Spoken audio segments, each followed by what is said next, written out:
नमस्कार, जोहार India news से मैं रोहित कुमार। नमस्कार, मैं जोहार इंडिया न्यूज से परिमल प्रसून।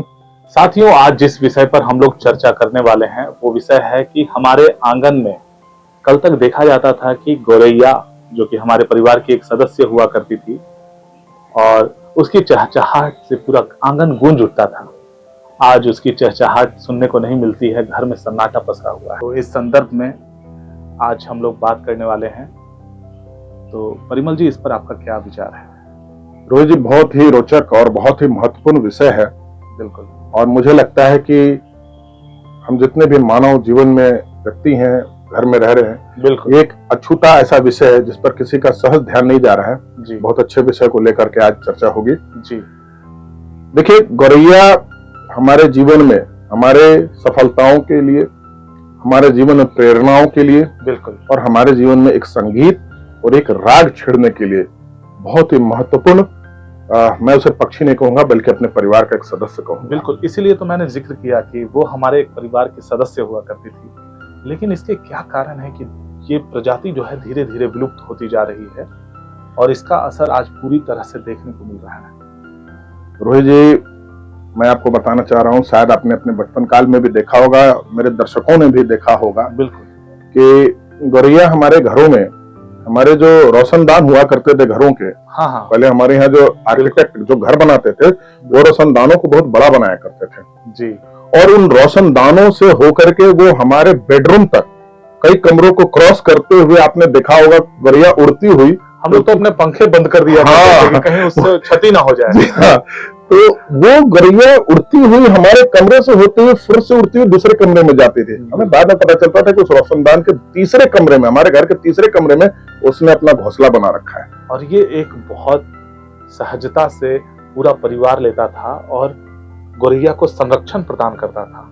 वही है कि गौरैया एक ऐसी पक्षी रही है रोहित जी, जो हमारे घरों के बीच में रहने वाली पक्षी रही है, मानव के साथ जुड़कर रहने वाली पक्षी रही है, हमारे साथ उसका सुख दुख का कारण था। हम जिस बेडरूम में सोते थे, अपने परिवार से सुख दुख की बातें करते थे, ऊपर गौरैया अपने 4 बच्चों के साथ दाना चुग करके हमारे सुख दुख को भी सुन रही होती थी। अक्सर देखा गया है कि आज हमारे आसपास के क्षेत्रों में संवेदनशीलता लोगों की कम होती जा रही है। कल तक हम जिस एक छोटी सी पक्षी के प्रति जो है इतना संवेदनशील होते थे कि कहीं उसे चोट ना लग जाए, पंखे बंद कर देते थे, घर का वातावरण उसके अनुरूप बनाते थे। आज वो सारी चीजें देखने को नहीं मिल रही हैं। असल में रोहित जी, आपने एक सवाल किया था, चूंकि ये इतना भावुक विषय है कि भावनाओं के प्रवाह में हम लोगों ने सवाल का जवाब नहीं दिया। मैं आपके सामने एक बात कहना चाहूंगा कि दरअसल हमने गौरैया के लिए अपना ही दरवाजा बंद कर दिया। बिल्कुल। अगर आप अपने किसी परिवार के किसी सदस्य के लिए अगर आप दरवाजा बंद कर देते हैं तो क्या वो सदस्य आपके यहाँ कभी आएगा? बिल्कुल नहीं। हमने भी वैसा ही किया। हमने अपने रोशनदानों में जो उनके आने के लिए रास्ता हुआ करता था, उनको किसी परजीवी पक्षियों, क्योंकि गौरैया का शिकार उनके ही जो परजीवी पक्षी होते हैं वो कर जाते हैं, तो वो हमारे घर में अपने आप को सुरक्षित महसूस करते हुए, अपने बच्चों का पालन पोषण करते हुए हमारे बीच से जाया करते थे। बिल्कुल। हमने रोशनदान को बंद करना शुरू कर दिया। हमने उसमें पहले तख्तियां लगानी शुरू कर दी कि गौरैया हमारे घर में नहीं आए, उनके घोंसलों से हमारा घर गंदा ना हो। ऐसा हमारी प्रवृत्ति बनती चली गई। बाद में आर्किटेक्ट ने उन घरों में से उन रोशनदानों को हटाना बंद कर दिया, शुरू कर दिया, और उन्होंने उस तरीके से अपने, एक तरह से मैं कहूं तो हमने अपने घर में गौरैया की नो एंट्री लगा दी।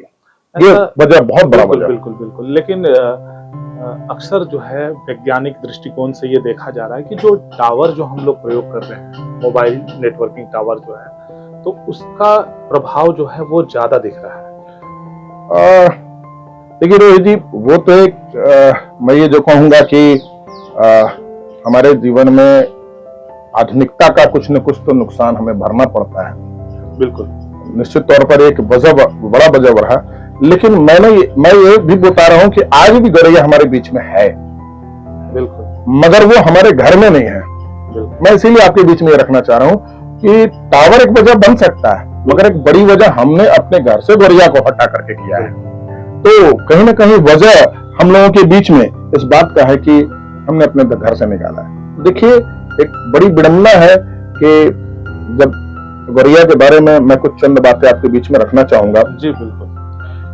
कि हमारे भारत एक कृषि प्रधान देश रहा है, यहाँ पर अन्न को मां अन्नपूर्णा का संज्ञा दिया जाता है। बिल्कुल बिल्कुल। आप रोहित जी कभी अपने घर में जब खाना खाते होंगे, चावल खाते होंगे, तो चाहे आप कितनी भी बारीकी से खा लें, आपके हाथ में कुछ चावल के दाने जरूर लगे रह जाते हैं। बिल्कुल। जब आप हाथ धोते होंगे तो वो चावल के दाने बाहर बह जाते थे। बिल्कुल बिल्कुल। जब हम थाली बर्तनों को धोया करते थे, उसमें भी कुछ चावल या अन्न के दाने हमारे रह जाते थे। उसके भी कुछ दाने हम धोते वक्त, बर्तन धोते वक्त बाहर रह जाते थे। हमारी माएं उस जमाने में गेहूं धो करके पसारा करती थी, उससे भी कई दाने हमारे गिर जाते थे।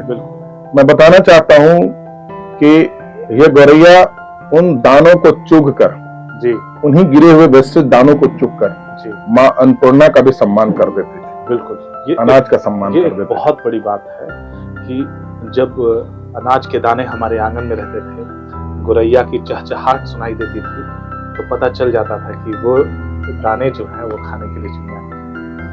तो क्या ऐसा कुछ कर सकते हैं हम लोग पर्यावरण के लिए? गौरैया कुछ ऐसा हो सकता है जिससे वापस उस परिवार के सदस्य को हम लोग ला सकें? नहीं, निश्चित तौर पर रोहित जी, मैंने यही तो कहा कि आपने एक बहुत ही अद्भुत विषय को उठाया है। जी। पहली चीज है कि गौरैया को वापस लाने के लिए हमें एक जागरूकता लानी होगी। हर व्यक्ति के घर घर तक ये जागरूकता फैलानी होगी। जी। और मैं चाहूंगा कि इस चैनल के माध्यम से सबको उनके प्रति संवेदना हो और उस संवेदना के साथ लोग उसकी जागरूकता में। दूसरी चीज है कि हमें कहीं ना कहीं उनके लिए एक नेस्ट, जो मैं एक अभियान चला रहा हूँ, जी, एक नेस्ट जो उनके लिए घोंसला है, जी, वो लकड़ी का बना करके अगर वो आप अपने घर के बालकनी में छज्जे पर लगाते हैं जी, और उम्मीद करते हैं, तो मैं विश्वास दिलाता हूं कि आपके घर में फिर से गौरैया, क्योंकि आप उनको घर दे रहे हैं, जिस घर से आपने निकाला था पुनः आप उन्हें घर दे रहे हैं। तो क्या हम एक राज्य सरकार प्रधानमंत्री आवास योजना चला रहे हैं, राज्य सरकार आवास योजना चलाए, क्या हम गौरैया आवास योजना नहीं चला सकते? क्यों नहीं? ये पहल किया जाना चाहिए। और मैं समझता हूं कि अभी जो घरों के जो नक्शे नगर निगम के द्वारा पास किए जा रहे हैं, उसमें बातें भी हो रही हैं कि घर में एक स्थान आपको छोड़ना है जहां पेड़ पौधे आपको लगाने हैं। और ये आपका बहुत अच्छा विचार है कि पेड़ पौधे के साथ साथ जो है, क्यों ना हम घोंसला भी लगाएं। घोंसला भी लगाएं। और ये घर बसाना किसी का, तो ये बहुत अच्छी बात है। रोहित जी देखिए, आपने पेड़ पौधों की भी बात की। हमें कहीं ना कहीं उन गौरैया के लिए उन छोटे पौधों का भी निर्माण करना होगा। जैसे गौरैया छोटी झाड़ियों में रहना पसंद करते हैं जी। और बहुत हाई फ्लाई की पक्षी नहीं है, बहुत ऊंचाई पर नहीं उड़ती, वो कम ऊंचाई पर उड़ती हैं। और चूंकि उनके परजीवी बहुत से पशु पक्षी हैं, उनसे बचने के लिए वो ज्यादातर झाड़ी वाले पौधों में अपना बसेरा लगाती हैं और उसके बीच में वो रहती हैं।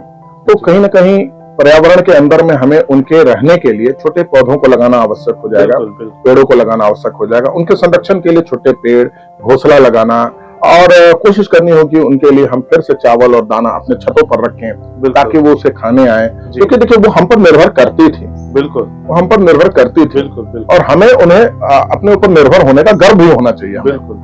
क्योंकि देखिए गौरैया, अब इस विषय को सामान्य नहीं समझा जाए, क्योंकि गौरैया हमें ये सिखाया गया कि कौवे की बांग से हम उठा करते थे, दरअसल ये झूठ है।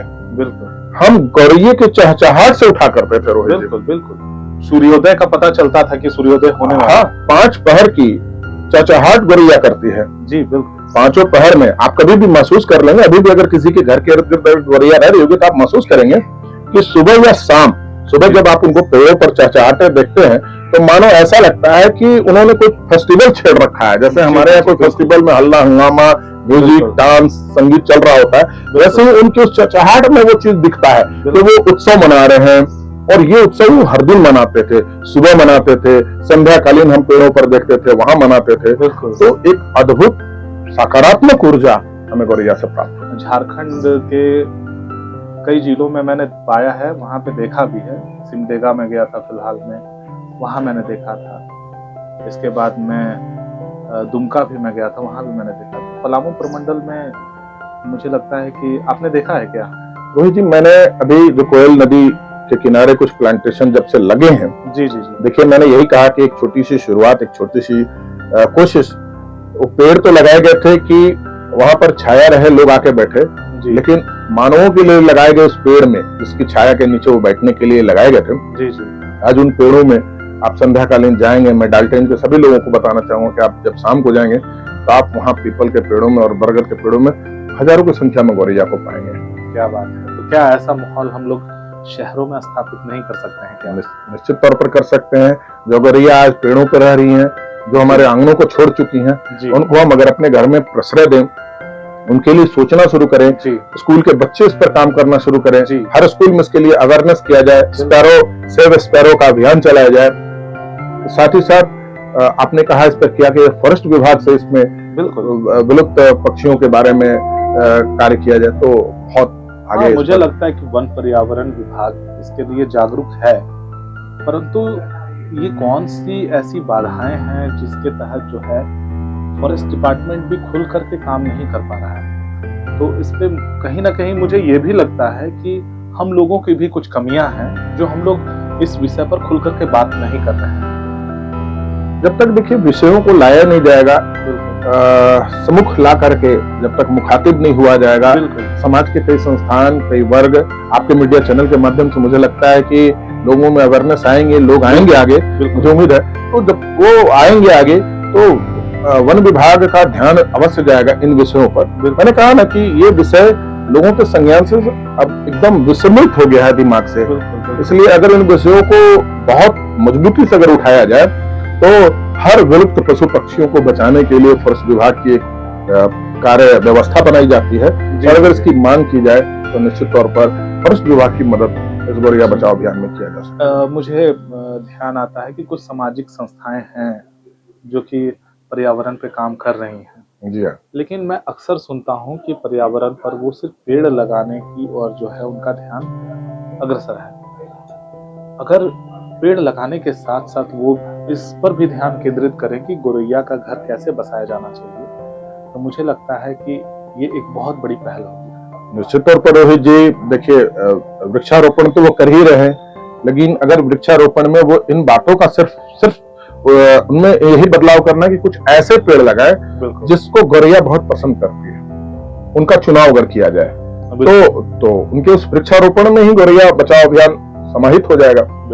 रोहित जी, आज आपके चैनल के माध्यम से मैं ये कहना चाहूंगा कि मैंने गौरैया को लेकर के जो एक अपनी कल्पना शक्ति बना रखा है, वो ये कल्पना शक्ति ये है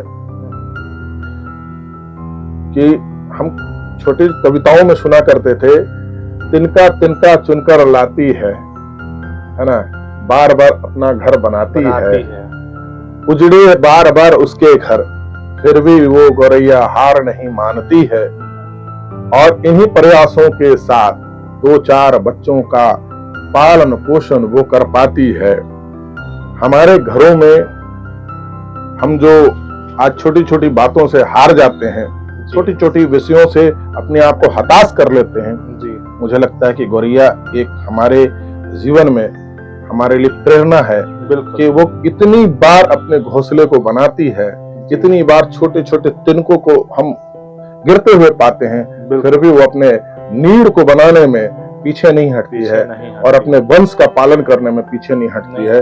तो संघर्ष गौरैया से बेहतर किसी के जीवन में नहीं होगा, और उस संघर्ष से एक छोटी सी पक्षी लड़ करके कैसे अपने आप को संपूर्ण बनाती है, ये बहुत बड़ा परिचय है गौरैया के माध्यम से। मैं उसे पक्षियों के रूप में दर्जा नहीं देता हूँ, बल्कि मैं उसे अपने जीवन के संघर्षों का प्रेरणा स्रोत भी मानता हूँ। तो साथियों, जैसा कि आप सुन रहे थे परिमल प्रसून जी और मेरे द्वारा गौरैया विषयक उन सारे उदाहरणों को, जिससे फिर से हमारे परिवार के एक सदस्य का घर बसाया जा सकता है, इस पहल में आप भी आगे आएं, पेड़ लगाएं और पेड़ के साथ साथ उस पेड़ में घोंसला भी जरूर बनाएं, क्योंकि पर्यावरण का एक अभिन्न अंग जो है गौरैया भी है।